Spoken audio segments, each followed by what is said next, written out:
Bismillahirrahmanirrahim. Assalamu alaikum. Hello and welcome to our 20th lecture on algebra. The course code is MTH376 and it's for Master of Mathematics students from ComSat's Institute of Information Technology Virtual Campus. Okay, so 20th lecture and a brief recap as usual of what we have done in the last lecture. In the last lecture we talked about cyclic groups, their examples, and a relation between cyclic groups and abelian groups or commutative groups. Okay, so what are cyclic groups? आपको hopefully याद होगा कि हमने discussion start की थी cyclic सब group से.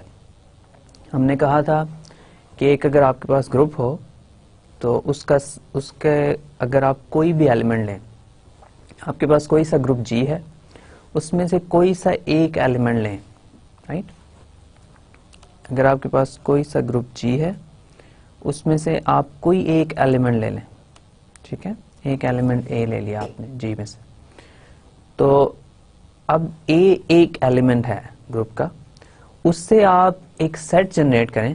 किस तरह सेट जनरेट करें कि आपके पास एक सेट H है जिसको आप जनरेट कर सकते हैं A से, और वो सेट क्या होगा?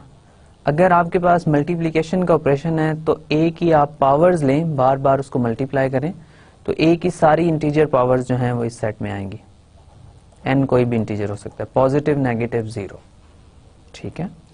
तो ये सेट जो है ये मैंने A से जनरेट किया है.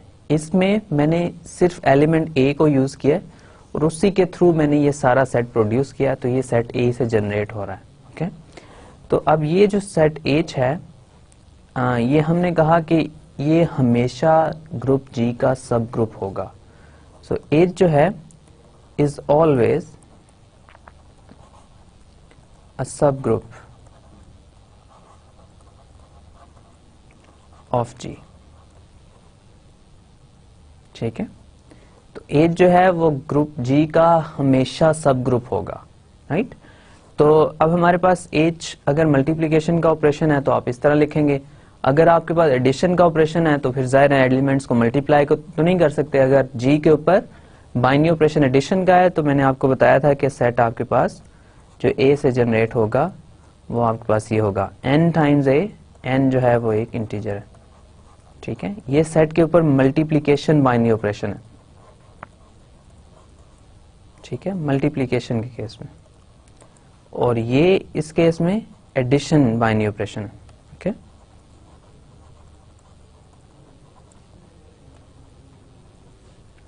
तो आपके पास कोई सा ग्रुप है, उसमें आप कोई सा एक एलिमेंट लें, उस एलिमेंट से जो आप सेट जनरेट करेंगे बाइनरी ऑपरेशन को यूज करते हुए, वो सेट ग्रुप G का हमेशा सब ग्रुप होगा, और ऐसे सब ग्रुप को हम साइक्लिक सब ग्रुप कहते हैं, राइट? तो सब ग्रुप, साइक्लिक सब ग्रुप क्या होता है? अगर ग्रुप G से कोई एक एलिमेंट लें, उससे जनरेट होने वाला जो सेट है वो हमेशा सब ग्रुप बनेगा ग्रुप G का, और वही साइक्लिक सब ग्रुप कहलाएगा. फिर इसकी हमने बहुत सारी एग्जांपल देखी, और हमने ये भी देखा कि जो भी हमारे पास कोई सा भी ग्रुप लेंगे, उसमें से कोई सा एक एलिमेंट ले ले, हर एलिमेंट के कॉरेस्पॉन्डिंग आपके पास एक सब ग्रुप आ जाएगा. ओके, हर एलिमेंट के कॉरेस्पॉन्डिंग आपके पास सब ग्रुप आ जाएगा. ओके, तो ये जरूरी नहीं है कि कोई स्पेशल एलिमेंट लेंगे या कोई स्पेशल ग्रुप लेंगे, कोई कंडीशन नहीं है, ना ग्रुप के ऊपर ना एलिमेंट के ऊपर. ओके, कोई सा ग्रुप, कोई सा एलिमेंट, उससे सेट जनरेट करें, वो हमेशा सब ग्रुप होगा. इसका मतलब यह है कि हर एलिमेंट, ग्रुप के हर एलिमेंट के कॉरेस्पॉन्डिंग आपके पास एक साइक्लिक सब ग्रुप है. ओके, अब मैं ये नहीं कह रहा, और ये मैं पहले भी आपको बता चुका हूं कि वो सारे ग्रुप्स जो हैं वो डिफरेंट होंगे, लेकिन एक ग्रुप जरूर आएगा हर एलिमेंट के कॉरेस्पॉन्डिंग, और इन द एंड आपके पास एक लिस्ट आ जाएगी साइक्लिक सब ग्रुप्स के. किसी भी ग्रुप के, कोई भी ग्रुप लेंगे आप, उसके साइक्लिक ग्रुप्स आप प्रोड्यूस करना शुरू करें. अगर हर एलिमेंट को लेते जाएं, आपके पास एक सब ग्रुप आता जाएगा, और फिर इन द एंड आपके पास लिस्ट आ जाएगी कि ये सारे इसके साइक्लिक सब ग्रुप्स हैं जो एक एलिमेंट से जनरेट हो रहे हैं. ओके, अब इसके बाद हमने क्या बात की? इसके बाद बहुत सारी एग्जांपल्स देखी इसकी, और फिर हमने इस डिस्कशन को साइक्लिक ग्रुप के ऊपर मूव कर दिया. साइक्लिक ग्रुप क्या था हमारे पास? साइक्लिक ग्रुप ये है कि आपने ग्रुप जी का एक एलिमेंट लिया, उससे एक सेट जनरेट किया, वो एक सब ग्रुप बन गया। ओके, अब ये भी तो पॉसिबल है कि आप ग्रुप जी का कोई एलिमेंट लें, उससे जो आपने सेट जनरेट किया वो ग्रुप खुद ही आ जाए। ओके, अगर ऐसा केस हो कि आप ग्रुप जी लें, उसमें से कोई एक एलिमेंट लें, उससे जो आप सेट जनरेट करें तो वो सेट जो है वो ग्रुप जी के इक्वल आ जाए, तो हम कहेंगे कि अब ग्रुप जी जो है इटसेल्फ वो इस एक एलिमेंट से जनरेट हो रहा है। ग्रुप जी इटसेल्फ एक एलिमेंट ए से जनरेट हो रहा है, राइट? तो अब ग्रुप जी खुद साइक्लिक है, राइट? मतलब ये कि आप सिर्फ एक एलिमेंट को यूज करते हुए पूरा ग्रुप जनरेट कर सकते हैं, तो ऐसे केस में हम कहेंगे ग्रुप जी भी साइक्लिक है। इसकी आपको बहुत सारी एग्जांपल्स भी बताई थी, जैसे आपके पास एक ग्रुप है जी जेड इंटीजर्स, इसमें आप 1 लें, ठीक है, 1 एक एलिमेंट है, जैसे यहाँ पे ए कहा हुआ हमने, तो 1 आपने एक एलिमेंट लिया। अब आपने एक सेट बनाना है H जो इस एलिमेंट 1 से जनरेट हो रहा हो, तो 1 से जनरेट होने वाला सेट बनाना है। अब Z के ऊपर ऑपरेशन है, बाइनरी ऑपरेशन है एडिशन का। ओके, Z के ऊपर बाइनरी ऑपरेशन एडिशन का है, मल्टीप्लिकेशन के अंडर ये ग्रुप नहीं बनाता है। तो मैं इसके साथ लेट्स से लिख देता हूँ Z प्लस, अगर आपको कंफ्यूजन हो रही हो तो। ओके, सो 1 से जनरेट होने वाला मैंने ग्रुप बनाना है, तो 8 जो है फिर हमारे पास हो जाएगा n टाइम्स 1, ठीक है, 1 से जनरेट हो रहा है, इसको मैंने n से मल्टीप्लाई करना है, राइट? सो 1 से जनरेट हो रहा है ये सेट, तो n क्या है? n एक इंटीजर है,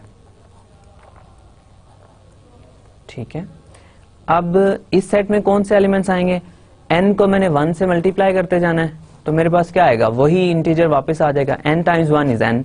तो इसका मतलब है इस सेट में सारे n आएंगे जो कि n एक इंटीजर है, तो बेसिकली इस सेट में सारे इंटीजर्स आएंगे, राइट? तो ये सेट तो खुद भी z के इक्वल है, क्योंकि इसमें तो सारे इंटीजर्स आ रहे हैं, राइट? तो इसका मतलब ये हुआ कि अगर मैं 1 लूं एक एलिमेंट इंटीजर्स के सेट में से, तो 1 पूरे इंटीजर्स के सेट को जनरेट करता है।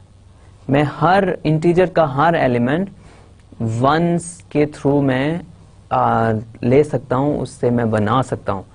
तो 1 से जनरेट होने वाला जो सेट है इंटीजर्स में z में, वो आपके पास z के इक्वल आता है, तो इसलिए आपके पास 8 जो है वो खुद ग्रुप G है। तो हम ये कहेंगे कि z जो है, z is a cyclic group, ठीक है। z साइक्लिक है क्योंकि z सिर्फ एक एलिमेंट से जनरेट किया जा सकता है। तो बहुत रफ सेंस में और इजी सेंस में, अगर आप ग्रुप में से कोई एक ऐसा एलिमेंट फाइंड कर सकते हो जिससे आप पूरा ग्रुप जनरेट कर लें, तो वो आपके पास ग्रुप साइक्लिक होगा, राइट? इसमें एक और एग्जांपल अगर आप देखना चाहें, आपके पास ग्रुप था Z5, ठीक है, इसमें एलिमेंट्स थे 0, 1, 2, 3 और 4, ठीक है। अब इसमें कोई एलिमेंट लें, लेट्स से 2 लें, ओके, सो 2 से जनरेट होने वाला सेट मैंने बनाना है। बाइनरी ऑपरेशन को यूज करेंगे हमेशा, please remember that, binary operation को यूज करेंगे हमेशा। आप ये नहीं कह सकते कि एलिमेंट्स को मल्टीप्लाई करना है या ऐड करना है या जो भी करना है, बाइनरी ऑपरेशन जो भी सेट के ऊपर होगा वही बाइनरी ऑपरेशन हम यूज करेंगे। तो इस सेट में हमारे पास बाइनरी ऑपरेशन है इंटीजर्स मॉडुलो n, इस केस में इंटीजर्स मॉडुलो 5 बाइनरी ऑपरेशन है। तो अब मैंने ये सेट बनाना है, तो 2 इसमें आएगा, फिर 2 + 2 4 होता है, और 4 को मॉडुलो 5 करेंगे तो 1 आ जाएगा, तो ये 1 आ गया। फिर आपके पास है 2 + 2 + 2, ये 6 हो जाएगा, और 6 को मॉडुलो 5 करेंगे आप, सॉरी 4 को मॉडुलो 5 करेंगे तो 4 आएगा, ओके, एंड 6 को मॉडुलो 5 करेंगे तो 1 आएगा। रिमाइंडर आपने इसमें लिखना है। और इसी तरह 2 + 2 + 2 + 2 8 आ जाएगा, 8 को आप मॉडुलो 5 करेंगे तो रिमाइंडर आ जाएगा 3, यहाँ पे 3 आ गया। और इसी तरह 2 + 2 + 2 + 2 + 2, ये आपके पास 10 आ जाएगा, और 10 को आप 5 से रिमाइंडर करेंगे तो 0 आ जाएगा, तो ये आपके पास 0 आ गया। तो इसका मतलब ये हुआ कि 0 1 2 3 और 4 ये एलिमेंट्स हैं जो सेट 2 से जनरेट हो रहा है, तो ये सेट तो Z5 के इक्वल है, राइट। तो इसका मतलब है इस सेट में 2 एक ऐसा एलिमेंट है जो पूरे सेट को जनरेट कर रहा है। इसके अलावा भी इसमें ऐसे एलिमेंट्स मौजूद हैं जो Z5 को जनरेट कर रहे हैं, राइट। तो ये आप चेक कीजिएगा कि और कौन सा एलिमेंट इस सेट में है जो Z5 को जनरेट कर रहा है। तो इन जनरल मैंने आपको बताया था कि Zn जो है साइक्लिक है फॉर ऑल n। कोई भी n लेंगे आप तो उसके लिए Zn जो है वो एक साइक्लिक ग्रुप होगा, ओके। ये पहली बात है इसमें। और वो जनरेट किससे हो रहा होगा? 1 जो है वो हमेशा जनरेट करेगा Zn को फॉर ऑल n। आप कोई भी n लेंगे उसके लिए 1 जो है वो उस सेट को जनरेट जरूर करेगा, राइट। तो इसका मतलब है Zn जो है ये आपके पास साइक्लिक ग्रुप है, कोई भी n ले सकते हैं आप। ऑफ कोर्स n जो है वो बिगर देन और इक्वल टू 1 होना चाहिए, ओके। तो एक्चुअली n जो है वो बिगर देन इक्वल टू 2 होना चाहिए ताकि वो फाइनाइट ग्रुप्स आए, लेकिन आई एम श्योर आप अंडरस्टैंड कर रहे हैं जो मैं कहना चाह रहा हूँ। तो आपके पास Zn जो है साइक्लिक है, और आपके पास और भी इस तरह साइक्लिक ग्रुप्स की एग्जांपल्स आ जाती हैं। फिर हमने क्वेश्चन ये किया कि क्या हर ग्रुप साइक्लिक है, ओके। हमने ये कहा कि Z में से हमने एक एलिमेंट लिया जिससे वो जनरेट हो गया, Z5 Zn इन जनरल से हमने एलिमेंट लिया तो वो भी साइक्लिक हो गया। फिर हमने ये क्वेश्चन किया कि क्या हर ग्रुप साइक्लिक है या कोई ऐसे ग्रुप्स भी हैं जो साइक्लिक नहीं है।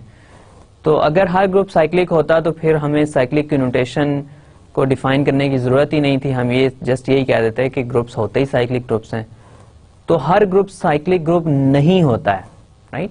फिर उसकी हमने एक एग्जांपल देखी कि अगर आप सिमेट्रिक ग्रुप लें S3 तो वो साइक्लिक ग्रुप नहीं है। उसमें आप ये कर सकते हैं कि आप हमने उसको प्रॉपरली किया था, आप उसमें लास्ट लेक्चर में जाके उसको रिव्यू भी कर सकते हैं कि S3 लिया, उसमें सारे एलिमेंट्स को बारी बारी लेके हमने चेक किया था कि उनसे कौन सा सेट जनरेट हो रहा है। तो उन सारे एलिमेंट्स में से कोई भी एक ऐसा एलिमेंट नहीं था जो S3 को जनरेट कर रहा हो। तो अगर S3 साइक्लिक होता तो हमें S3 में से कोई एक ऐसा एलिमेंट जरूर मिलना चाहिए था जिससे हमें हमारा पूरा S3 जनरेट हो जाता, लेकिन ऐसा नहीं था। तो इसलिए हमने कहा कि S3 एक ऐसा ग्रुप है जो साइक्लिक नहीं है। और फिर हमने इन जनरल कहा कि Sn जो है वो साइक्लिक नहीं होगा for all n greater than equal to 3। Sn जो सिमेट्रिक ग्रुप है आपका n greater than equal to 3 is not cyclic, ये साइक्लिक नहीं है, ठीक है। तो Sn आपके पास साइक्लिक ग्रुप नहीं है, राइट। तो इस तरह आपको कुछ एग्जांपल साइक्लिक ग्रुप्स की मिल गई, कुछ ऐसी एग्जांपल्स मिल गई ग्रुप्स की जो साइक्लिक नहीं है, ओके। तो हम अब थोड़ा सा आगे मूव हो जाते हैं, ओके। हमने 2-3 लेक्चर्स पहले ये क्वेश्चन किया था कि हमारे ग्रुप्स जो हैं कुछ कॉम्यूटेटिव ग्रुप्स होते हैं, कुछ नॉन कॉम्यूटेटिव या नॉन अबिलियन ग्रुप्स होते हैं, ओके। तो अब मैट्रिसेस का ग्रुप है इन्वर्टेबल मैट्रिसेस का अंडर मल्टीप्लिकेशन, ये एक नॉन अबिलियन ग्रुप है। इसी तरह आपके पास जो सिमेट्रिक ग्रुप्स हैं for all n greater than equal to 3, ये आपके पास सारे के सारे नॉन अबिलियन ग्रुप्स हैं। और हमने ये कहा था कि जो अबिलियन होना है ग्रुप की या कॉम्यूटेटिव होना है, ये हमारे पास बहुत नेचुरल प्रॉपर्टी है, ये हम एक्सपेक्ट करते हैं कि ग्रुप हमारे पास ये प्रॉपर्टी होल्ड करे। जैसे हम बहुत अरसे से ये देखते आ रहे हैं कि आप नंबर्स को किसी भी ऑर्डर में ऐड करें तो आंसर सेम आता है, 2 + 3 जो है वो 3 + 2 के इक्वल आता है, राइट। इसी तरह नंबर्स को आप किसी भी ऑर्डर में मल्टीप्लाई करें, ये 2 × 3 या 2 × 3 करें या 3 × 2 करें, आंसर आपके पास सेम आता है। तो ये चीजें कॉम्यूटेटिव होना एलिमेंट्स का या ग्रुप्स का, ये बहुत नेचुरल प्रॉपर्टी है और हम ये एक्सपेक्ट करते हैं कि ग्रुप ये प्रॉपर्टी होल्ड करे।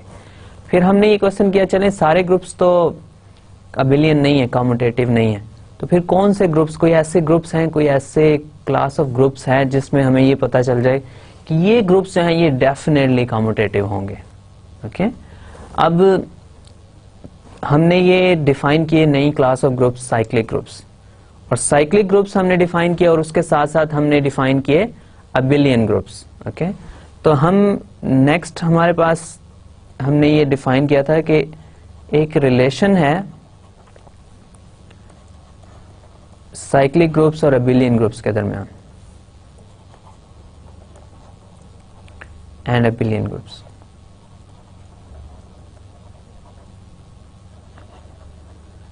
ठीक है, क्वेश्चन मेरा क्या है? क्वेश्चन ये है कि is there a class of groups which is always abelian। ठीक है, कोई ऐसी ग्रुप्स की क्लास है, कोई ऐसा ग्रुप्स का सेट है जिसमें बहुत सारे ग्रुप्स आ रहे हों और वो सारे के सारे हमेशा अबिलियन हों। ओके, तो इसका आंसर हमारे पास यस है, और हमारे पास रिलेशन साइक्लिक ग्रुप्स और अबिलियन ग्रुप्स के दरमियान में हमें इस रिजल्ट से मिलता है। ये रिजल्ट भी हम लास्ट टाइम देख चुके हैं कि ये रिजल्ट कहता है कि every cyclic group is abelian. Every cyclic group is abelian. इस रिजल्ट से लास्ट टाइम भी मैंने आपको बताया था, 2-3 चीजें आपको पता चलती हैं। पहली चीज ये है कि अगर ग्रुप साइक्लिक होगा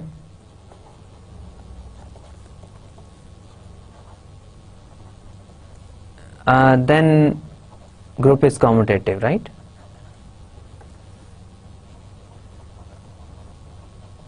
ये पहली बात हमें इससे पता चलती है। इसके बाद हमें ये पता चलती है कि if group is non abelian या नॉन कम्यूटेटिव है, then group is not cyclic.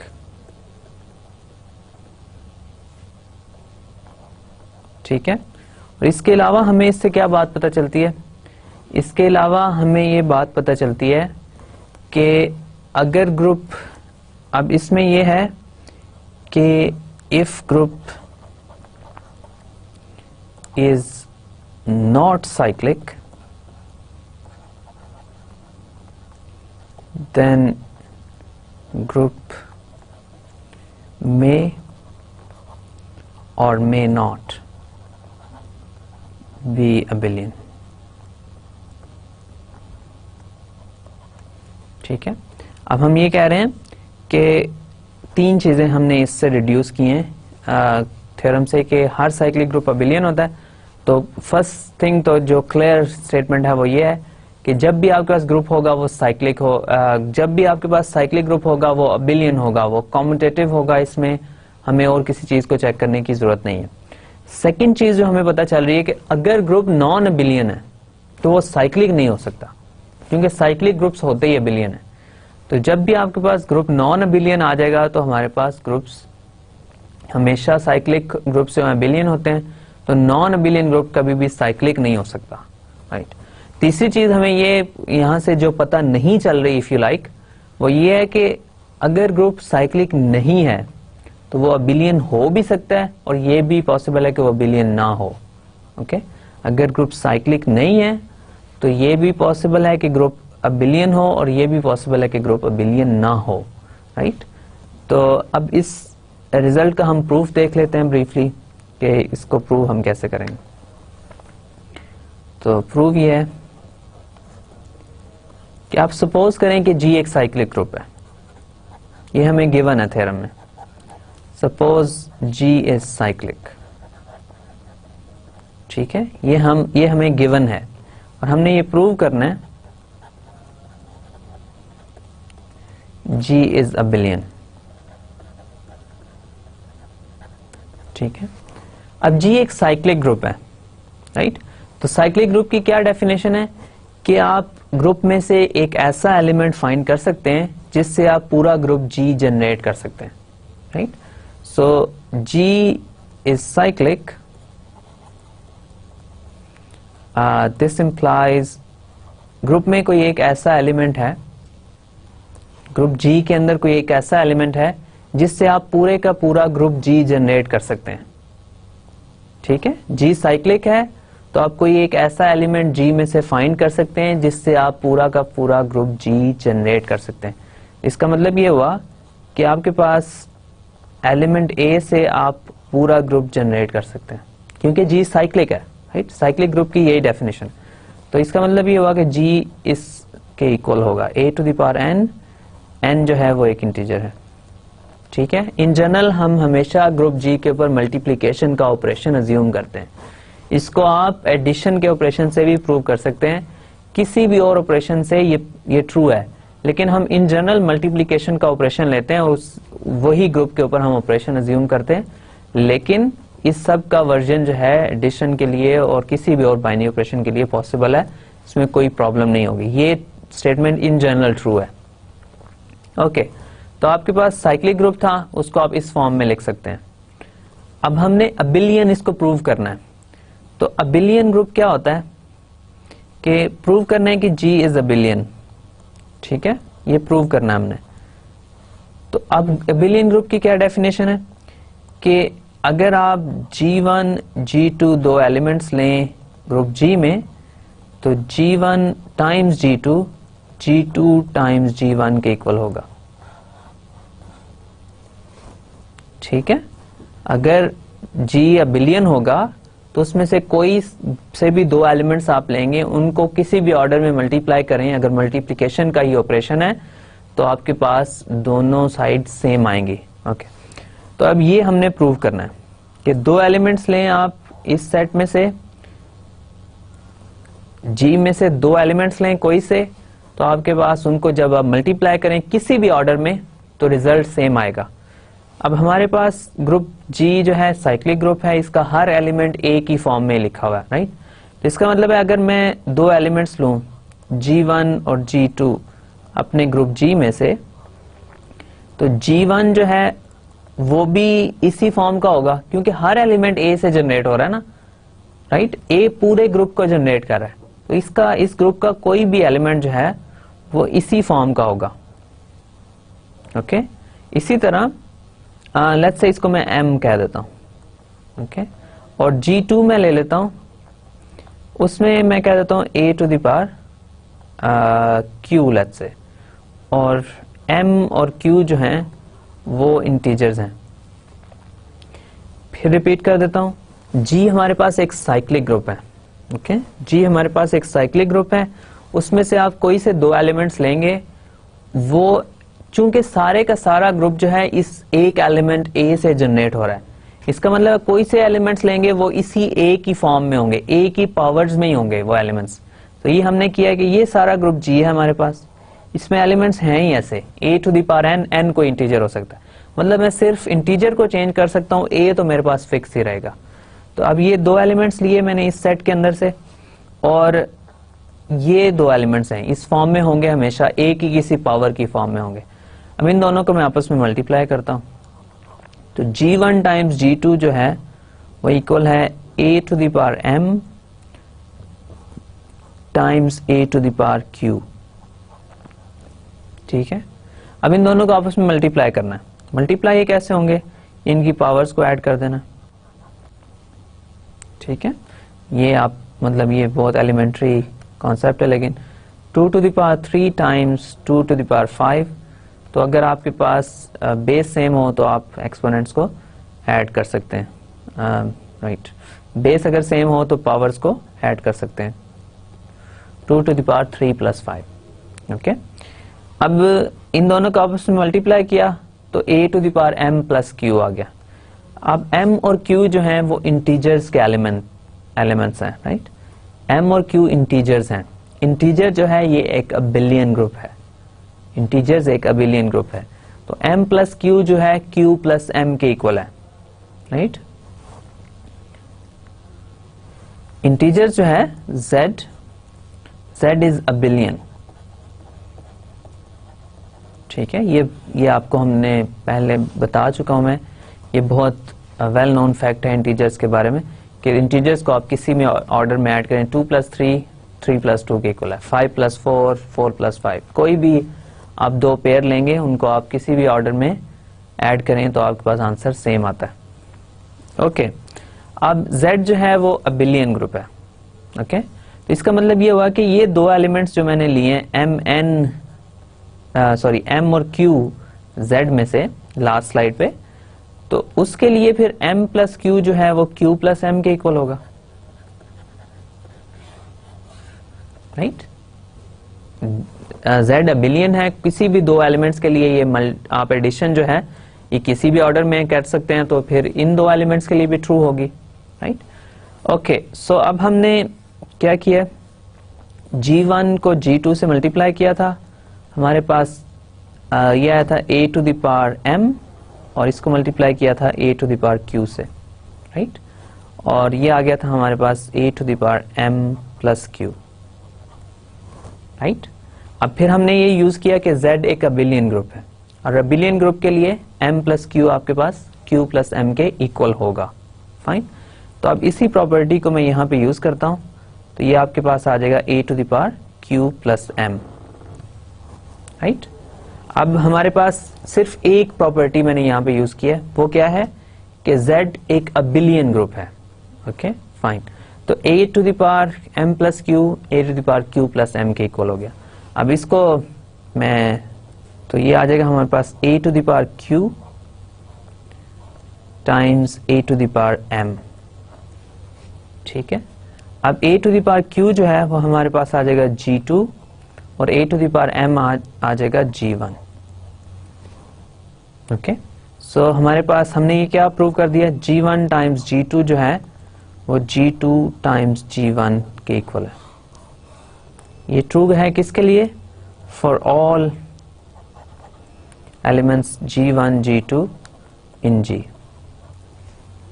हमने इनके ऊपर कोई कंडीशन नहीं लगाई थी, हमने ये नहीं कहा था कि M ये होगा Q ये होगा, A के ऊपर A तो फिक्स है ऑलरेडी, हमने की कोई कंडीशन नहीं लगाई थी किसी भी एलिमेंट के ऊपर कि कौन सा एलिमेंट क्या होगा।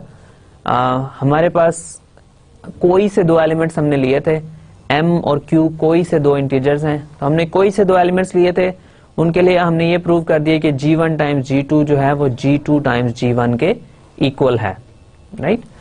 तो इसका मतलब ये हुआ कि G इज अबिलियन,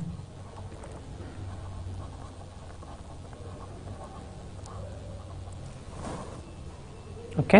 हम क्या प्रूव करना चाह रहे थे, हम प्रूव ये करना चाह रहे थे कि हमारे पास every cyclic group is abelian.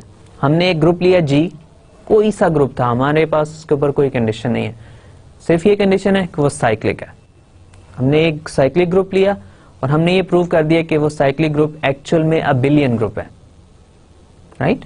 तो साइक्लिक ग्रुप जो है वो अबिलियन ग्रुप होगा। साइक्लिक ग्रुप से आप स्टार्ट करेंगे तो हमारे पास वो साइक्लिक ग्रुप जो है वो एक अबिलियन ग्रुप हो जाएगा, ओके। तो ये हमने प्रूव करना था, ये हमने प्रूव कर दिया। सो यहाँ पे आप लिख सकते हैं कि ये आपके पास this completes the proof, okay. हमने थ्योरम देख लिया, उसको प्रूव भी कर लिया, राइट। अब इस थ्योरम की एप्लीकेशंस में हम क्या करते हैं, हम कुछ साइक्लिक ग्रुप्स लेंगे और हम ये प्रूव करेंगे कि वो अबिलियन ग्रुप है। तो हम साइक्लिक ग्रुप कुछ लेते हैं, लेट्स से हमें एक cyclic group known as Z, okay. तो अब Z हमारे पास एक साइक्लिक ग्रुप है। अब इस Z में, Z के बारे में हमें पता है ये साइक्लिक है क्योंकि ये 1 से जनरेट हो रहा है, ओके। अगर 1 एक ऐसा एलिमेंट है जो इस ग्रुप Z को जनरेट कर रहा है, तो Z जो है वो एक साइक्लिक ग्रुप है क्लियरली। अब क्या Z अबिलियन है, ये हम प्रूव कर चुके हैं कि Z इज आल्सो अबिलियन, ठीक है। आप कोई से दो इंटीजर्स लेंगे, x और प्लस y जो है वो हमेशा y प्लस x के इक्वल होगा जब भी x y इंटीजर्स होंगे, राइट। तो इसलिए Z जो है वो एक अबिलियन ग्रुप है। ऑपरेशन एडिशन का यूज आ रहा है, प्लीज रिमेंबर दैट, एडिशन का बाइनरी ऑपरेशन है, जो भी ग्रुप के ऊपर बाइनरी ऑपरेशन होगा उसी बाइनरी ऑपरेशन को यूज करेंगे, ओके। फिर इसके बाद एक और ग्रुप ले लेते हैं, let's say may be Z6 ले लेते हैं। Z6 में मेरे पास आ रहे हैं एलिमेंट्स नॉट 1 2 3 4 और 5, ठीक है। अब Z6 के बारे में हमें ये पता है कि ये साइक्लिक है क्योंकि आप 1 से Z6 को जनरेट कर सकते हैं, ठीक है। तो ये क्लियर है कि 1 के जो सेट है उसमें 1 से जनरेट होने वाला सेट जो है वो Z6 को दिए, ओके। अब इसमें आप हम ये प्रूव करना चाह रहे हैं कि ये ग्रुप कम्यूटेटिव है, इसमें ये क्या करना पड़ेगा, आप कोई से दो एलिमेंट्स लें इस सेट में से, तो उनको आप किसी भी डिफरेंट ऑर्डर्स में ऐड करें तो आपके पास आंसर सेम आएगा। जैसे आप नॉट प्लस 1 करेंगे तो आपके पास 1 आ जाएगा, और इसी तरह 1 प्लस नॉट करेंगे तो भी 1 आ जाएगा। तो ये दोनों, इनको आप किसी भी ऑर्डर में ऐड करेंगे तो आंसर सेम आएगा। इसी तरह नॉट को किसी भी और एलिमेंट में ऐड करें तो आपके पास वही एलिमेंट वापस आ जाएगा, तो इसमें कोई प्रॉब्लम नहीं होगी। इसके बाद अगर आप 1 को ले लें तो 1 प्लस 2 जो है वो 3 होता है, और 2 प्लस 1 भी 3 होता है। राइट, क्लियर है। और इसी तरह आप 1 प्लस 3 करेंगे तो 1 प्लस 3 जो है वो 4 आ जाएगा, और 3 प्लस 1 जो है वो हमारे पास वो भी 4 आ जाएगा। और फाइनल, और इसी तरह आप इसको कंटिन्यू कर सकते हैं। अगर आप 1 प्लस 5 को देखें तो 1 प्लस 5 आपके पास 6 आता है, और 6 मॉड्यूलो 6 जो है वो 0 आ जाएगा। और 5 प्लस 1 आप करेंगे तो वो 6 आ जाएगा, और 6 मॉड्यूलो 6 फिर 0 आ जाएगा। तो इसका मतलब ये कि ये दोनों भी सेम है। कोई से दो एलिमेंट्स आप इस सेट में से लेंगे, उनको आप किसी भी ऑर्डर में ऐड करेंगे तो वो आपके पास आंसर सेम आएगा। ओके, तो ये दो साइक्लिक ग्रुप्स थे, ये दोनों ग्रुप्स अबिलियन भी हैं। इसी तरह आप ये फिर क्लियरली कह सकते हैं कि Zn जो है वो हमेशा एक अबिलियन ग्रुप होता है, क्योंकि Zn हमेशा एक साइक्लिक ग्रुप होता है, तो Zn हमेशा एक अबिलियन ग्रुप भी होगा। फिर हमें उस थ्योरम से ये भी बात पता चली कि अगर ग्रुप अबिलियन नहीं होगा तो वो साइक्लिक नहीं हो सकता। राइट, अब हमने ये ग्रुप फिर बार बार हम लिखते हैं इसको, ये बहुत अहम ग्रुप है S3 इसको हमने कहा। राइट, 1 और 1 3 2 और 1 2 3 और 1 2 1 3 और 2 3, ये 6 एलिमेंट्स का ग्रुप है। अब इसमें इसको हम ये प्रूव कर चुके हैं कि ये ग्रुप साइक्लिक नहीं है। राइट, तो हमें ये भी पता है कि ये ग्रुप अबिलियन भी नहीं है। ओके, वो कैसे पता है? अब अगर आप इसमें दो एलिमेंट्स को मल्टीप्लाई करें, 1 2 और 1 3 को, ठीक है, इन दोनों को आपस में मल्टीप्लाई किया तो आपके पास क्या रिजल्ट आ जाएगा? आपके पास रिजल्ट आ जाएगा 1 2 3, और ये इसमें 1 2 पे मैप हो रहा है, और सेकंड वाले में 2 2 पे मैप हो रहा है, तो 1 2 पे मैप होगा। इसी तरह इसमें 2 जो है वो 1 पे मैप हो रहा है, यहाँ पे 1 जो है वो 3 पे मैप हो रहा है, 2 3 पे मैप हो जाएगा, और 3 इन द एंड 1 पे मैप हो जाएगा। तो ये एलिमेंट कौन सा आ रहा है? 1 2 और 3। ठीक है, फिर आपने 1 3 और 1 2 को मल्टीप्लाई किया तो आपके पास आ जाएगा 1 3 पे मैप हो रहा है, और 3 इसमें 3 पे मैप हो रहा है, तो 1 डेफिनेटली 3 पे मैप होगा। फिर 2 इसमें देख लें, 2 इस फर्स्ट वाले में 2 पे मैप हो रहा है, और सेकंड वाले में 2 1 पे मैप हो रहा है। और इसी तरह फर्स्ट वाले में 3 1 पे मैप हो रहा है, और सेकंड वाले में 1 जो है वो 2 पे मैप हो रहा है, तो आपके पास 3 जो है वो 2 पे मैप हो जाएगा। तो आपके पास इसका रिजल्ट ये आ जाएगा, ये 1 3 2 के इक्वल है। तो क्लियरली ये दोनों एलिमेंट सेम नहीं है। ओके, सो 1 2 टाइम्स 1 3, आपके पास 1 2 टाइम्स 1 3 जो है इक्वल नहीं है 1 3 टाइम्स 1 2 के। तो S3 जो है वो अबिलियन ग्रुप नहीं है। S3 is not an abelian group. तो इसका मतलब ये है कि S3 इज नॉट साइक्लिक।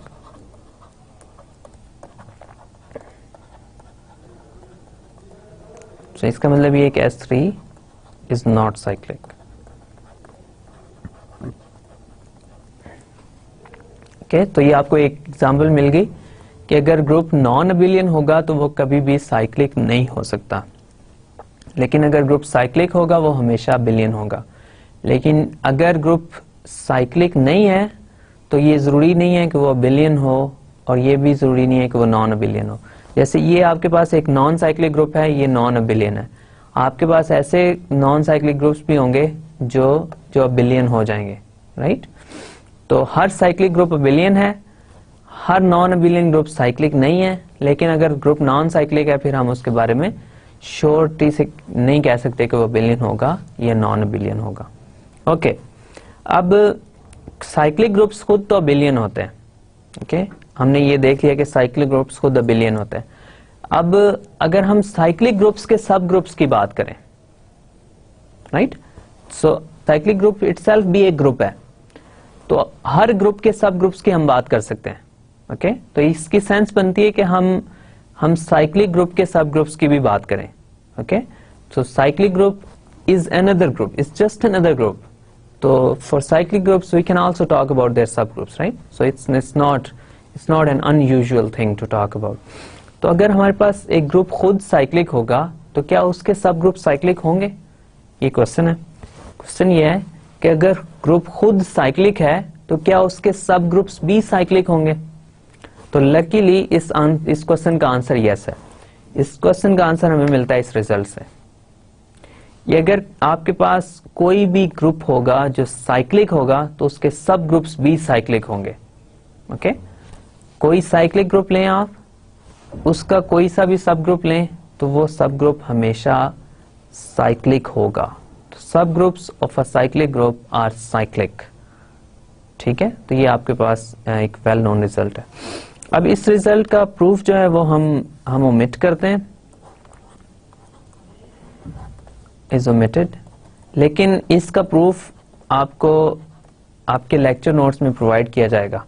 तो अगर आप इंटरेस्टेड हैं तो आप इसका प्रूफ जरूर देखिएगा कि ये रिजल्ट कैसे प्रूव होता है.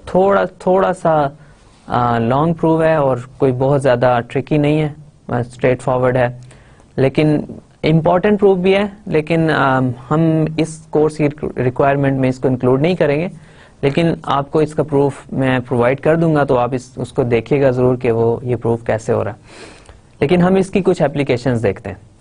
आपके पास ग्रुप है वो साइक्लिक है, हमने उसके सब ग्रुप्स लेने हैं, हमने प्रूव करना है कि सब ग्रुप्स भी साइक्लिक है. ओके अब हमारे पास ग्रुप है लेट्स से Z5. ठीक है Z5 जो है वो साइक्लिक ग्रुप है. इसके सब ग्रुप्स की बात करना चाह रहे हैं. इसके सब ग्रुप्स में क्या ग्रुप्स हो सकते हैं? हमारे पास 0 है, 1 है, 2 है, 3 है, 4 है. इसके सब ग्रुप्स Z5 के क्या सब ग्रुप्स होंगे? ओके आपके पास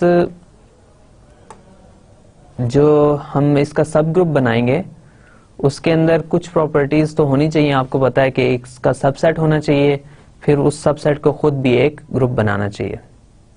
ओके अब हम Z5 के कुछ सब ग्रुप्स की बात करें, राइट? तो हमारे पास कुछ सबसेट्स लेते हैं Z5 के.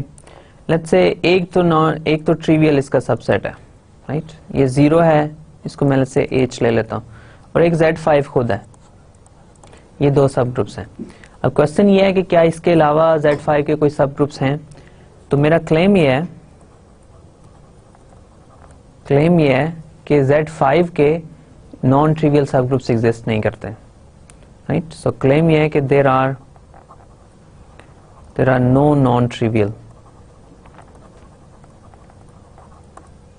सब ग्रुप्स ऑफ Z5. ठीक है इसको आप चेक कीजिएगा. इस क्लेम को हम बहुत डिटेल में इसको देखेंगे अभी एक दो लेक्चर्स के बाद.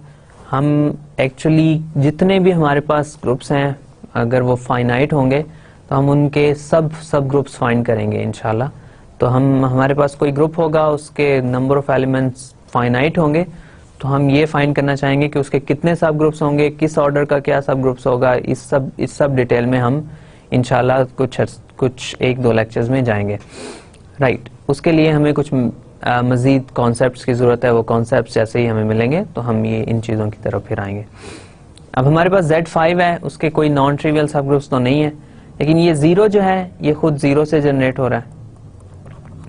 और Z5 को कौन से एलिमेंट्स जनरेट कर रहे हैं? 1 जनरेट कर रहा है, 2 भी जनरेट कर रहा है, 3 भी जनरेट कर रहा है, और 4 भी जनरेट कर रहा है.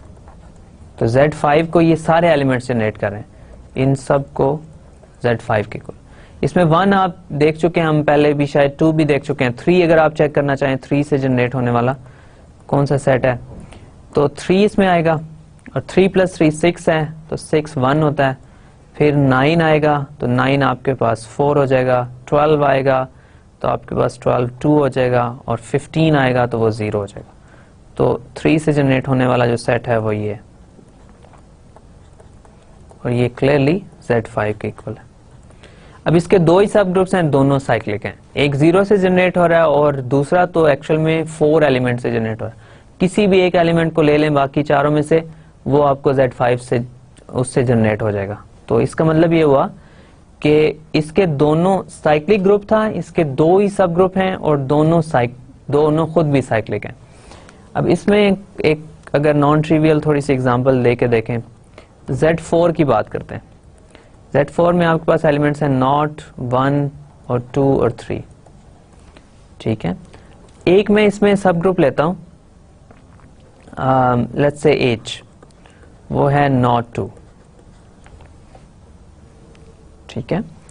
अब not 2 हमारे पास एक इसका सब ग्रुप है, ये हम पहले ही प्रूव कर चुके हैं। इसी तरह इसका और सब ग्रुप 0 होगा, इसका सब ग्रुप और क्या हो सकता है, खुद ग्रुप तो होगा ही, 0, 1, 2 और 3, और फिर इसके अलावा इसका सब ग्रुप क्या हो सकता है, इसके अलावा इसका कोई मजीद सब ग्रुप नहीं है, ओके। अब यही 3 सब ग्रुप्स हैं Z4 के, ओके। अब ये Z4 का जो सब ग्रुप है not 2, ये किस एलिमेंट से जनरेट हो रहा है, ये एलिमेंट 2 से जनरेट हो रहा है। तो अगर आप 2 से जनरेट होने वाला सेट फाइंड करना चाह रहे हैं तो 2 खुद उसमें आएगा और 2 + 2 4 हो जाएगा, 4 0 हो जाएगा, फिर आपके पास 6 आएगा तो वो 6 मॉडुलो 4 2 हो जाएगा, और इसी तरह आपके पास यही सेट, सिर्फ यही 2 एलिमेंट्स आएंगे, इसके अलावा कोई एलिमेंट नहीं आएगा। 0 जो है वो 0 से जनरेट हो रहा है, ठीक है। अब इसके बाद आपके पास ये वाला सेट जो है 0, 1, 2, 3, ये जनरेट हो रहा है आपके पास 1 से और 3 से।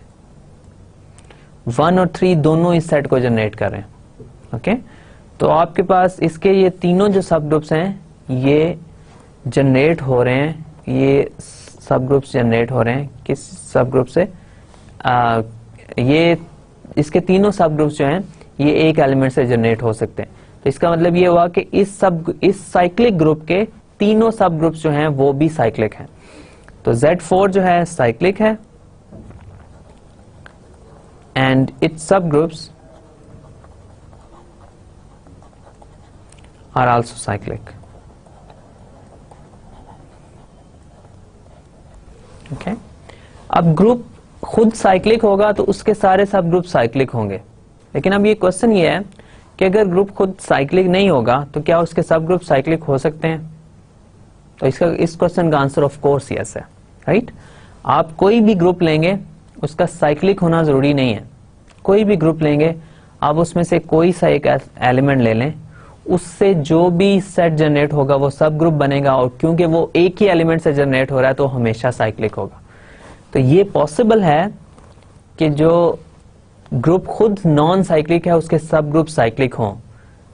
तो ये तो हमें श्योरली पता है कि अगर ग्रुप साइक्लिक होगा तो उसके सब ग्रुप्स हमेशा साइक्लिक होंगे, लेकिन ये भी पॉसिबल है कि आपके पास ग्रुप अगर नॉन साइक्लिक है तो उसके सब ग्रुप साइक्लिक होंगे, सारे नहीं होंगे, हमेशा नहीं होंगे, लेकिन उसके सब ग्रुप साइक्लिक हो सकते हैं, क्योंकि आप एक एलिमेंट से जो जनरेट करने वाला सबसेट है वो हमेशा उसका सब ग्रुप बनेगा, तो वो सब ग्रुप जो है वो हमेशा साइक्लिक होगा।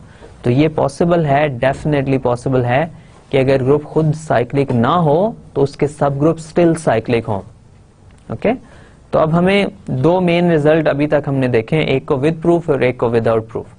पहला रिजल्ट ये है कि हर साइक्लिक ग्रुप अबेलियन होता है, और दूसरा रिजल्ट ये है कि अगर आपके पास एक ग्रुप साइक्लिक हो तो उसके सारे के सारे सब ग्रुप्स भी साइक्लिक हैं।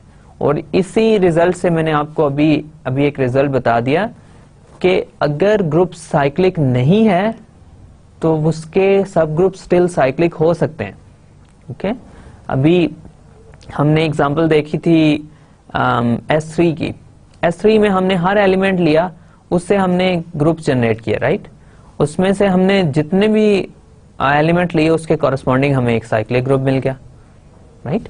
तो इसका मतलब ये हुआ कि S3 खुद तो साइक्लिक नहीं है, वो अबिलियन भी नहीं है, साइक्लिक भी नहीं है, लेकिन उसके हमने 6 सब ग्रुप्स फाइंड किए थे जो सारे के सारे साइक्लिक थे। सारे डिफरेंट नहीं थे, लेकिन हर एलिमेंट के कॉरस्पॉन्डिंग आपके पास एक ग्रुप आ रहा था और वो ग्रुप जो है वो साइक्लिक थे, राइट। तो किसी नॉन साइक्लिक ग्रुप के सब ग्रुप स्टिल साइक्लिक हो सकते हैं, ओके, राइट। अब हम इस क्वेश्चन को इसी थे रिजल्ट का एक बहुत इंपॉर्टेंट कॉन्सिक्वेंस देख रहे हैं। हमारे पास अगर ग्रुप Z हो तो उसके सारे सब ग्रुप्स क्या होंगे। हमारा क्वेश्चन ये है कि अगर ग्रुप हमारे पास Z हो तो उसके ग्रुप्स कैसे होंगे। अब Z साइक्लिक ग्रुप है, राइट, तो उसके सारे सब ग्रुप्स भी साइक्लिक होंगे, okay. Group Z itself cyclic है, उसके सारे के सारे सब ग्रुप साइक्लिक होंगे। तो साइक्लिक सब ग्रुप किस किस्म के होंगे, इसको हम नेक्स्ट रिजल्ट में देख रहे हैं, ओके। तो मैं इसको फिर रिपीट कर देता हूं कि आपके पास एक ग्रुप है Z, वो साइक्लिक ग्रुप है, हमने ये प्रूव किया। और ग्रुप Z जो है वो जनरेट हो रहा है एक एलिमेंट 1 से, ओके, और इसको -1 भी जनरेट किया, ये भी हमने चेक किया था। तो अब ग्रुप Z जो है ये साइक्लिक ग्रुप है, हम ये चेक करना चाह रहे हैं कि इसके सब ग्रुप्स क्या होंगे। क्लियरली ग्रुप जो है साइक्लिक है तो इसके सब ग्रुप्स भी साइक्लिक होंगे, राइट। तो हमने Z को ले लिया, Z हमारे पास ग्रुप है और अंडर एडिशन है ऑफ कोर्स, ठीक है, तो ये साइक्लिक है, ओके। ग्रुप हमारे पास साइक्लिक है, इसके सब ग्रुप्स मैंने फाइंड करने हैं, लेकिन इसके सारे के सारे सब ग्रुप साइक्लिक हैं। तो अगर if H is a subgroup of Z,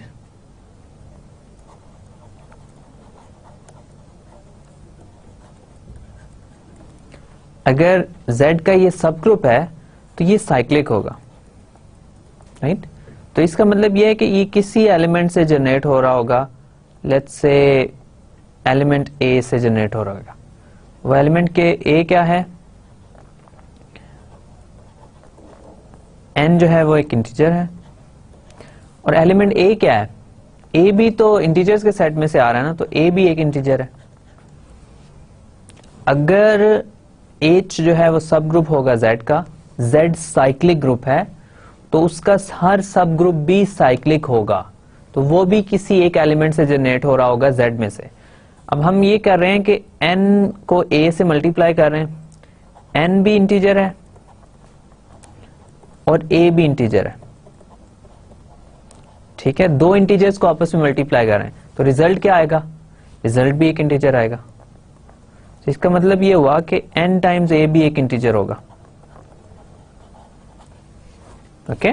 और ये इंटीजर क्या होगा, ये किसी एक और नंबर इंटीजर के इक्वल होगा। सो अब हमारे पास इसका मतलब है ये जो सेट मैंने A से जनरेट किया, ये अगर मैं इसको n टाइम्स A लिखूं तो ये n टाइम्स A ये भी सारे इंटीजर्स हैं, तो ये क्लियरली Z का एक सबसेट है, और ये सब ग्रुप भी है क्योंकि ये हमने एक एलिमेंट से जनरेट किया, और एक एलिमेंट से जनरेट होने वाले सारे के सारे जो सबसेट्स हैं वो सब ग्रुप बनाते हैं Z के।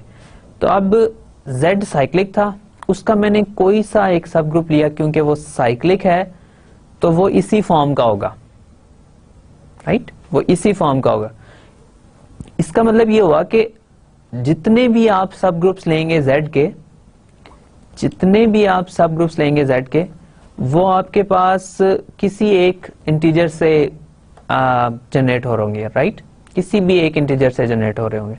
और हमें किस किस्म के सबसेट्स मिलेंगे, हमें हमेशा Z के इस किस्म के सबसेट्स मिलेंगे, वो होंगे let's say A times Z where A is an integer। जब भी आप कोई सब ग्रुप बनाएंगे Z का, कोई सा भी सब ग्रुप बनाएंगे, वो हमेशा इस फॉर्म का होगा। अगर H कोई सा एक सब ग्रुप है, H कोई सा एक सब ग्रुप है Z का, तो आपके पास H हमेशा इस फॉर्म का होगा, A times Z where A is an integer, ठीक है। अब इसको अगर मैं थोड़े सा मजीद डिटेल में देखूं, इस रिजल्ट को मैं पहले राइट कर देता हूं कि every subgroup let's say H of integers, of course under addition, has the form a times z where a is an integer.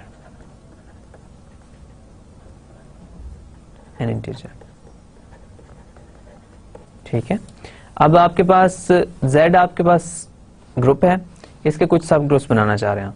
आपने क्या करना है, सब आपने एलिमेंट a चूज करते जाना है। a को 1 लेंगे तो आपके पास सब ग्रुप आ जाएगा z इटसेल्फ। a को आप 2 ले लें, आपके पास सब ग्रुप आ जाएगा 2z। a 3 ले लें, आपके पास सब ग्रुप आ जाएगा 3z। ओके, इसी तरह अगर आप a को 0 लेंगे तो आपके पास ये वाला सब ग्रुप आ जाएगा, द ट्रिवियल सब ग्रुप, राइट, 0। फिर a को आप -1 ले लें तो आपके पास सब ग्रुप आ जाएगा -z, जो कि z के इक्वल है। ओके, फिर इसी तरह आपके पास a को -2 ले लें तो -2z आ जाएगा, और इसी तरह आपके पास सब ग्रुप्स बनते जाएंगे। और -2z भी क्लियरली आप देख सकते हैं इसको, ये 2z के इक्वल ही होगा। ओके, ठीक है।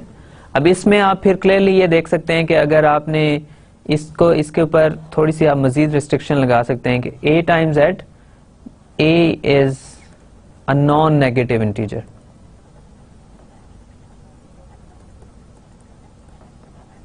ठीक है, क्योंकि आप a की वैल्यूज चूज कर सकते हैं ना, और अगर आप नेगेटिव वैल्यूज लेंगे तो वो ग्रुप्स जो हैं वो पॉजिटिव वैल्यू के लिए ऑलरेडी जो ग्रुप आपके पास जनरेट हो चुके हैं उन्हीं के इक्वल आएंगे, राइट। तो इसलिए हमें नेगेटिव वैल्यूज लेने की जरूरत नहीं है, सिर्फ नॉन नेगेटिव वैल्यूज यानी 0 और पॉजिटिव वैल्यूज आप ले लें तो भी आपके पास जितने भी सब ग्रुप्स बनेंगे वही सब ग्रुप्स होंगे, डिफरेंट वही होंगे, इसके अलावा जो है वो इन्हीं के किसी के इक्वल होंगे।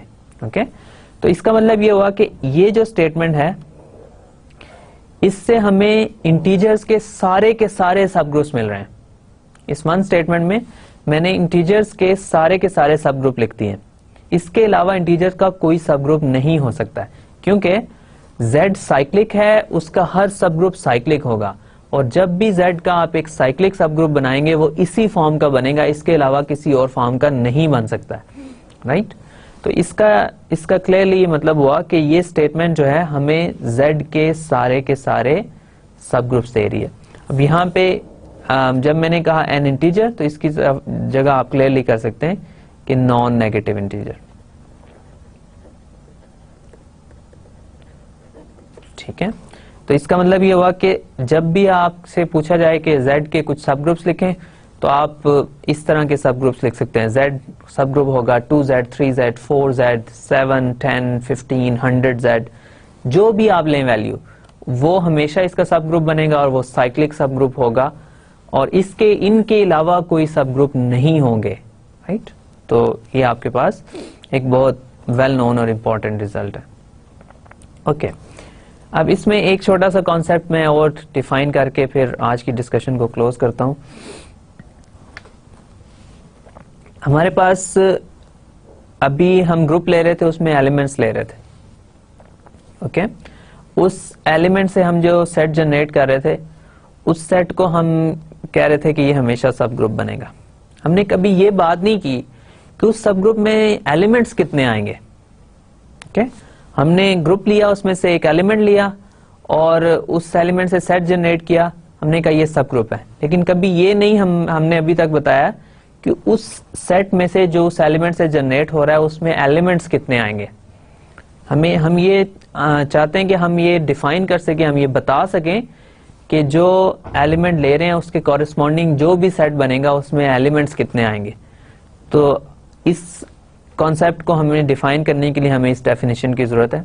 हम कहते हैं कि एक एलिमेंट है ग्रुप का कोई भी, उसका ऑर्डर क्या होगा। उसका ऑर्डर ये होगा कि आपने वो स्मॉलेस्ट पॉजिटिव इंटीजर फाइंड करना है n। ग्रुप के ऊपर मल्टीप्लिकेशन का ऑपरेशन ले रहा हूं मैं, इसको बार बार बताने की जरूरत नहीं होनी चाहिए। अब ग्रुप के ऊपर जब भी हम बाइनरी ऑपरेशन यूजुअली लेते हैं वो मल्टीप्लिकेशन का लेते हैं। तो ग्रुप में से एक एलिमेंट ले रहा हूं a, उसका ऑर्डर मैं फाइंड करना चाह रहा हूं। उसका ऑर्डर क्या है? उसका ऑर्डर ये है कि आपने वो स्मॉलेस्ट पॉजिटिव इंटीजर फाइंड करना है n, जिसके लिए हम a to the power n करें तो आइडेंटिटी एलिमेंट आ जाए वापस। ओके, इसको अगर मैं थोड़ा सा मजीद एक्सप्लेन करने की कोशिश करूं एग्जांपल्स के थ्रू। मैं ये कहना चाह रहा हूं कि आपने लेट्स से ग्रुप लिया Z4, ठीक है, Z4 आपने ग्रुप लिया। Z4 में आपने एक एलिमेंट चूज किया, Z4 में एलिमेंट आप चूज कर लेते हैं 2, A जो है आपके पास 2 है। अब मैं ये पूछ रहा हूं कि A का ऑर्डर कितना होगा, A का क्या ऑर्डर होगा। तो बाइनरी ऑपरेशन जो है मेरे पास एडिशन है मॉडुलो n। तो एडिशन के केस में, मल्टीप्लिकेशन के केस में मैं बेसिकली ये पूछ रहा हूं कि मैं A को कितनी बार मल्टीप्लाई करूं, A को मैं कितनी बार मल्टीप्लाई करूं खुद ही से, इटसेल्फ, कोई और एलिमेंट यूज नहीं कर सकता। A को मैं कितनी बार मल्टीप्लाई करूं कि मेरे पास आइडेंटिटी एलिमेंट आ जाए। इस केस में मैं ये पूछ रहा हूं कि मैं इस एलिमेंट A को कितनी बार ऐड करूं, ऑफ कोर्स मॉडुलो n, तो मेरे पास जो आइडेंटिटी एलिमेंट आ जाए, इस सेट का आइडेंटिटी एलिमेंट जो कि 0 है। तो मैं कितनी बार 2 को ऐड करूं, तो लेट्स से मैं 2 को 2 टाइम्स ऐड करता हूं, मेरे पास 4 आ जाता है, और 4 मॉडुलो 4 जो है वो 0 होता है। तो इसका मतलब है अगर मैं 2 को 2 टाइम्स ऐड करूं, 2 को 2 टाइम्स ऐड करूं तो मेरे पास आइडेंटिटी एलिमेंट आ जाता है। 2 को मैं 2 टाइम्स ऐड करूं, आइडेंटिटी एलिमेंट आ जाता है। इसका मतलब यह है कि 2 का जो ऑर्डर है, Z4 में 2 का एलिमेंट जो है वो 2 है। ओके, अब अगर मैं Z4 में 1 का एलिमेंट फाइंड करना चाहूं, Z4 के अंदर मैं 1 का एलिमेंट फाइंड करना चाहूं, सॉरी 1 का ऑर्डर फाइंड करना चाहूं, तो 1 का ऑर्डर जो है Z4 में वो 4 है, क्योंकि 1 को मैं कितने टाइम्स ऐड करूं कि मेरे पास 0 आ जाए। तो मैं 1 को ऐड करता हूं, 1 + 1 2 आता है, 0 नहीं है, 3 भी 0 नहीं है, 4 जो है वो 0 है सेट में। ओके, 4 को जब आप 4 से डिवाइड करेंगे तो रिमाइंडर 0 आएगा, तो ये 0 के इक्वल है। ओके, Z4 के अंदर। ओके, तो इसका मतलब है ऑर्डर 1 का जो है वो 4 है। तो अगर मल्टीप्लीकेशन का ऑपरेशन है तो मेरा क्वेश्चन ये है कि मैं कितने बार, कम से कम बार ऑफ कोर्स, कितने बार मैं ऐड करूं A को मेरे पास आइडेंटिटी आ जाए। तो ये स्मॉलेस्ट लेना है। ये हो सकता है कि अगर मैं A को लेट्स से 2 टाइम्स मल्टीप्लाई करूं, आइडेंटिटी आ जाए, फिर लेट्स से 4 टाइम्स या 5 टाइम्स ऐड मल्टीप्लाई करूं तो फिर आइडेंटिटी आ जाए, तो ये पॉसिबल है, लेकिन हमने स्मॉलेस्ट लेना है उनमें से, जो भी स्मॉलेस्ट पॉसिबल है। ओके, तो ये हमारे पास ये इसकी मेन प्रॉपर्टी है। ओके, इसकी मजीद कुछ एग्जांपल्स अगर मैं आपको बताऊं, तो आपके पास नेक्स्ट इसमें ये होगा कि लेट्स से कोई और हम ग्रुप लेते हैं, हम Z की बात करते हैं। Z में मैं एलिमेंट लेता हूं कोई सा, लेट्स से एलिमेंट लेता हूं 0। तो 0 को मैं कितनी बार ऐड करूं कि मेरे पास 0 आ जाए। 0 को मैं कितनी बार ऐड करूं 0 आ जाए। 0 आइडेंटिटी एलिमेंट है ना Z का, और ऑपरेशन जो है एडिशन का। तो 0 को आप एक ही बार ऐड करेंगे तो 0 आ जाएगा, जाहिर है। तो ऑर्डर जो है 0 का ऑर्डर जो है वो 1 है। ओके, फिर अगर आप 1 का ऑर्डर फाइंड करना चाहें, 1 का ऑर्डर में फाइंड करना चाह रहा हूं, तो 1 को मैं कितनी बार ऐड करूं कि मेरे पास 0 आ जाए। वेल, 1 को 1 से ऐड करूं 2 आ जाएगा, फिर 3 आ जाएगा, 4 आ जाएगा, 5 आ जाएगा, मे बी 100 आ जाएगा, 1000 आ जाएगा, लेकिन 0 कभी नहीं आएगा। 1 को मैं ऐड करता रहूं, 1 के अंदर मेरे पास 0 कभी नहीं आएगा। तो इसका मतलब यह है कि 1 का तो कोई फाइनाइट ऑर्डर मुझे नोन ही नहीं है। तो अगर ऐसा केस हो कि किसी एलिमेंट का हम ऑर्डर फाइंड ना कर सकते हो, तो हम ये कहेंगे कि उस एलिमेंट का ऑर्डर जो है इन्फिनिटी है। ओके, तो इसमें मैं ये कह रहा हूं कि if let's say an element A in G has no finite order or no finite n such that A to the power n is 1, then order of a जो है हम कहेंगे वो इन्फिनिटी है। ठीक है, अगर हम कोई एलिमेंट हमारे पास ग्रुप में से आता है उसके लिए हम कोई फाइनाइट नंबर n फाइंड नहीं कर सकते, तो आपके पास उस एलिमेंट का जो ऑर्डर है वो इन्फिनिटी होगा। ओके, अब इसका मतलब ये हुआ कि ये आइडेंटिटी एलिमेंट जो मैंने लिया यहाँ पे उसका ऑर्डर 1 आ गया। बाकी आप z में से कोई सा भी एलिमेंट ले लें उसका आप ऑर्डर नहीं फाइंड कर सकते, इन्फिनिटी ऑर्डर आएगा हमेशा, क्योंकि कोई भी नॉन जीरो एलिमेंट आप z में से लें उसको ऐड करके आप जीरो नहीं फाइंड कर सकते, उसी एलिमेंट को उसी में ऐड करना है। दो एलिमेंट्स को आपस में ऐड नहीं करना, नहीं तो फिर 1 और -1 को ऐड करेंगे तो जीरो आ जाएगा, ऐसा नहीं, आप उसी एलिमेंट को उसी एलिमेंट में ऐड करना है, राइट। उस एलिमेंट का ऑर्डर फाइंड कर रहे हैं, राइट, एक ही एलिमेंट है उसी का ऑर्डर फाइंड कर रहे हैं। तो आप कोई भी z में एलिमेंट लेंगे, ऑर्डर ऑफ n जो है वो इन्फिनिटी है for all n not equal to 0 in z। Okay, अब इसके अलावा किसी और सेट की बात करके देखते हैं। तो मैं सेट की बात करता हूं r क्रॉस और इसको अंडर मल्टीप्लिकेशन लेता हूं। ठीक है, अब इसमें मैंने फाइंड करना है एलिमेंट्स का ऑर्डर। एलिमेंट्स का ऑर्डर कैसे फाइंड करूंगा? एलिमेंट्स का ऑर्डर मैं ऐसे फाइंड करूंगा कि इसमें आइडेंटिटी जो है सबसे पहले आपको नोन होनी चाहिए, इसमें आइडेंटिटी 1 है, राइट। तो अब लेट्स से 1 का ऑर्डर फाइंड करना है, तो 1 आइडेंटिटी है, 1 को कितनी बार मल्टीप्लाई करूं कि मेरे पास 1 आ जाए? तो 1 को 1 टाइम्स ही मल्टीप्लाई करना पड़ेगा, मेरे पास 1 आ जाएगा। फिर अगर मैं लेट्स से 2 का ऑर्डर फाइंड करना चाहूं, 2 को मैं कितनी बार मल्टीप्लाई करूं कि मेरे पास 1 आ जाए? 2 टाइम्स 2 4 हो जाएगा, फिर 8 हो जाएगा, 16 हो जाएगा, 32 हो जाएगा, लेकिन 1 ये कभी नहीं आएगा। जब भी मैं 2 को मल्टीप्लाई करता जाऊंगा मेरे पास 1 कभी नहीं आएगा, तो इसका मतलब है इसका ऑर्डर भी इन्फिनिटी है। तो क्वेश्चन ये है कि क्या कोई और ऐसा एलिमेंट R में मौजूद है जिसका कोई फाइनाइट ऑर्डर हो? तो इसके लिए मैं ये चेक करता हूं कि ऑर्डर ऑफ -1 क्या है। तो -1 के लिए अगर मैं -1 को -1 से मल्टीप्लाई करूं 2 बार, राइट, -1 टाइम्स -1, तो ये आपके पास 1 आ जाएगा, राइट। -1 टाइम्स -1 1 आ जाएगा। तो इसका मतलब ये हुआ कि ऑर्डर ऑफ -1 जो है वो 2 है। ऑर्डर ऑफ -1 2 हो गया ना, राइट। -1 को 2 बार मैंने मल्टीप्लाई किया तो 1 आ गया। ऑर्डर क्या है? वो एलिमेंट है, वो नंबर है जितनी बार मुझे मल्टीप्लाई करना पड़ा। तो 2 बार मुझे मल्टीप्लाई करना पड़ा तो ऑर्डर -1 का 2 हो गया। इसके अलावा R क्रॉस के अंदर कोई भी ऐसा एलिमेंट नहीं है जिसका ऑर्डर फाइनाइट हो, बाकी सब एलिमेंट्स का ऑर्डर जो है वो इनफाइनाइट है। ओके, तो मतलब R क्रॉस में हमें 2 ऐसे एलिमेंट्स मिल गए जिनका ऑर्डर फाइनाइट है। आइडेंटिटी का ऑर्डर 1 है और -1 का ऑर्डर जो है वो 2 है। इसके अलावा बाकी सारे एलिमेंट्स का ऑर्डर जो है वो इनफाइनाइट है। ओके, तो ये कुछ फैक्ट्स हैं कि अगर आपके पास A हो एक एलिमेंट ग्रुप का, तो ऑर्डर ऑफ A जो है वो 1 होगा if and only if, IFF, if and only if, order of A 1 होगा if and only if A is the identity element. Identity element of G. ठीक है, ओके।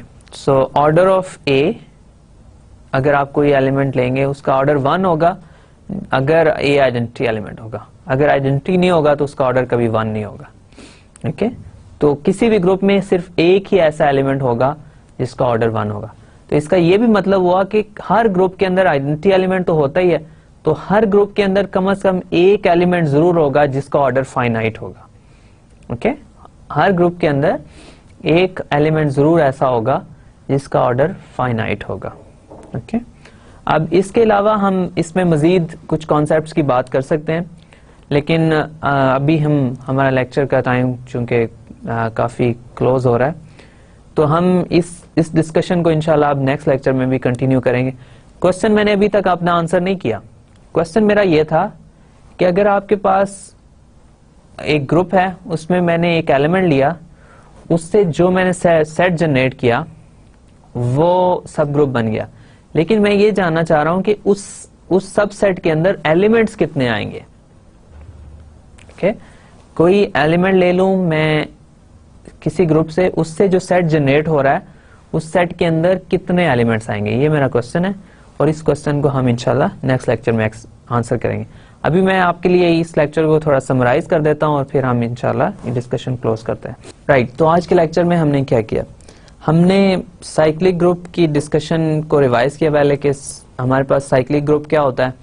फिर हमने एग्जांपल्स भी लास्ट टाइम देखी थी, उन एग्जांपल्स को भी हमने दोबारा ब्रीफली देखा कि साइक्लिक ग्रुप्स की क्या एग्जांपल्स हैं और किस तरह के ग्रुप्स होते हैं। तो साइक्लिक ग्रुप क्या होता है, अगर आपके पास ग्रुप एक ही एलिमेंट से जनरेट हो रहा हो तो उसको हम साइक्लिक ग्रुप कहते हैं। ओके, फिर हमने ये देखा कि साइक्लिक ग्रुप्स और अबिलियन ग्रुप्स में आपस में क्या रिलेशन है। उसमें हमने एक रिजल्ट देखा, रिजल्ट क्या था कि हर साइक्लिक ग्रुप जो है वो अबिलियन होता है।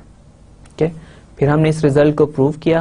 रिजल्ट को प्रूव कैसे किया, हमने एक साइक्लिक ग्रुप लिया कोई सा, उसके अंदर हमने ये प्रूव कर दिया कि वो ग्रुप जो है वो अबिलियन भी है। क्या किया, दो एलिमेंट्स लिए, उनको आपस में मल्टीप्लाई किया, एक ऑर्डर में G1 को G2 से मल्टीप्लाई किया। तो फिर हमने ये यूज किया कि Z एक अबिलियन ग्रुप है, हमेशा अबिलियन ग्रुप होता है। तो हम उस प्रॉपर्टी को यूज करते हुए हमने इसको G1 G2 equal to G2 G1 prove कर दिया। कोई से दो एलिमेंट्स थे ग्रुप में, तो कोई भी साइक्लिक ग्रुप जो होगा वो हमेशा अबिलियन होगा। और ये अगर नॉन अबिलियन ग्रुप होगा तो वो साइक्लिक नहीं होगा। हमने इसकी एग्जांपल देखी, S3 जो है वो नॉन अबिलियन है, वो नॉन साइक्लिक है। ओके, फिर हमने ये भी देखा कि अगर ग्रुप जो है वो नॉन साइक्लिक है तो ये पॉसिबल है कि वो अबिलियन हो या नॉन अबिलियन हो। राइट, अगर नॉन साइक्लिक ग्रुप है तो ये वो अबिलियन भी हो सकता है और नॉन अबिलियन भी हो सकता है। ओके, फिर इसके बाद हमने ये बात की कि अगर हमारे पास एक साइक्लिक ग्रुप है तो उसके सब ग्रुप्स क्या होंगे। फिर उसमें हमने एक बहुत अच्छा रिजल्ट देखा कि जब भी आपके पास ग्रुप खुद साइक्लिक होगा तो उसके सब ग्रुप्स भी साइक्लिक होंगे। जब भी ग्रुप खुद साइक्लिक होगा उसके सब ग्रुप्स भी साइक्लिक होंगे। ठीक है, फिर हमने Z की इसमें एग्जांपल देखी कि अगर आपने Z एक साइक्लिक ग्रुप है, इसके हमने सब ग्रुप्स फाइंड करना है, तो सब ग्रुप्स तो Z के सारे साइक्लिक होंगे। तो उसके साइक्लिक सब ग्रुप्स किस फॉर्म के होंगे, वो किसी एक एलिमेंट से जनरेट हो रहे होंगे Z के। फिर हमने ये कहा कि जब हमारे पास ग्रुप Z होगा तो उसके सब के सब ग्रुप्स आप फाइंड कर सकते हैं। किस तरह कि अगर H उसका एक सब ग्रुप है तो हमेशा इस फॉर्म का होगा, A टाइम्स Z, फिर A is a non negative integer, non negative integer.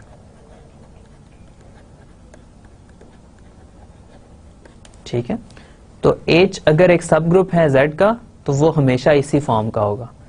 ठीक है, अब हमने ये प्रूव कर दिया कि आपके पास Z है, उसके सारे के सारे सब ग्रुप्स इस स्टेटमेंट से आपको मिल जाते हैं, इसके अलावा Z का कोई भी सब ग्रुप नहीं है।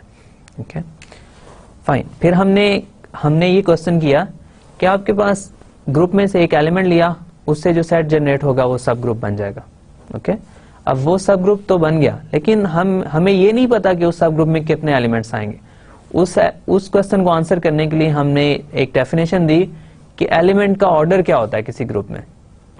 तो हमारे पास एक ग्रुप है, उसमें एक एलिमेंट लें, उसका क्या ऑर्डर होगा।